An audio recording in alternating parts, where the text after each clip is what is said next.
KXTC Podcast.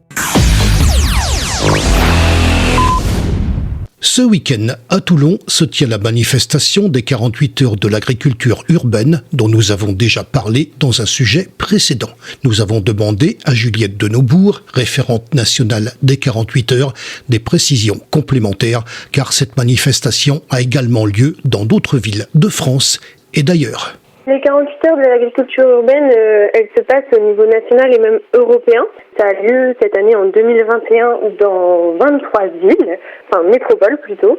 À la base, c'est né à Paris en 2016 et depuis, ça s'est essaimé un peu partout, en France, mais aussi en Europe, en Belgique, en Suisse et en Espagne. Au niveau de la coordination, en fait, nous, donc l'association La Sauge qui a créé l'événement en 2016 coordonne au niveau européen, mais après, en fait, c'est au niveau local qu'il y a une association référente qui s'occupe à la fois de la coordination et vraiment de l'organisation parce que c'est mieux quand c'est fait au local. Vous avez vu quand même qu'on a interviewé Toulon, les organisateurs de Toulon. Ceci étant dit, on est content de vous avoir. C'est aussi intéressant de savoir au niveau national comment ça se passe dans les autres villes. Vous avez d'autres exemples de différentes villes concernées par cette opération ? Ça a toujours lieu en Île-de-France, mais aussi par exemple le week-end prochain, le 12-13 juin, ça aura lieu aussi à Toulouse.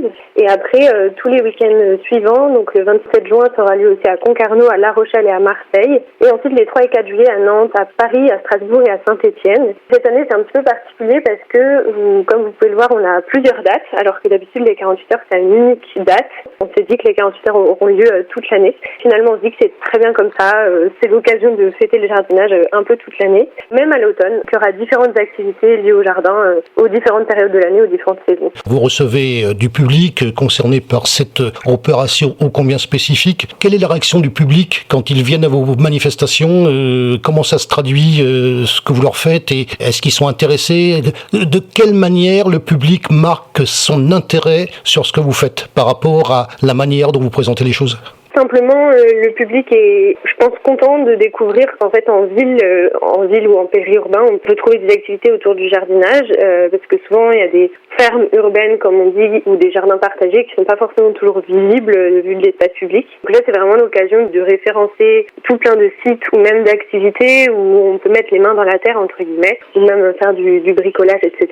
Ça permet en fait d'avoir de la visibilité sur tous ces types d'activités qu'on peut faire en ville. Les gens sont simplement assez contents. Je dirais que ça se voit. Au niveau de la manifestation, les 48 heures, je suppose qu'on n'en est pas à la première édition. Il y en a eu d'autres avant. Vous avez lancé ça quand ? Combien d'éditions et quelle a été l'évolution de chaque édition ? Les réactions par rapport au public. Ça a été créé en 2016 à la base à Paris. C'était une des premières activités même de l'association La Sauge. L'objectif de cette association, c'est de faire jardiner un maximum de gens, même les citadins. Une des premières activités, ça a été de créer justement cet événement et de se dire on va essayer de rendre visibles tous les endroits où on peut jardiner en ville le temps d'un week-end et semer un peu partout en France et au-delà. Je pense que c'est un événement qui a beaucoup de sens aujourd'hui, à un moment où les citoyens et citoyennes s'intéressent de plus en plus à l'alimentation durable, locale et au vivant. C'est un événement qui grandit d'année en année. Ça fait 2 éditions que c'est un petit peu plus compliqué au niveau de l'événementiel. On a encore plus besoin de jardiniers, c'est pour ça qu'on fait un événement. KXTC Podcast.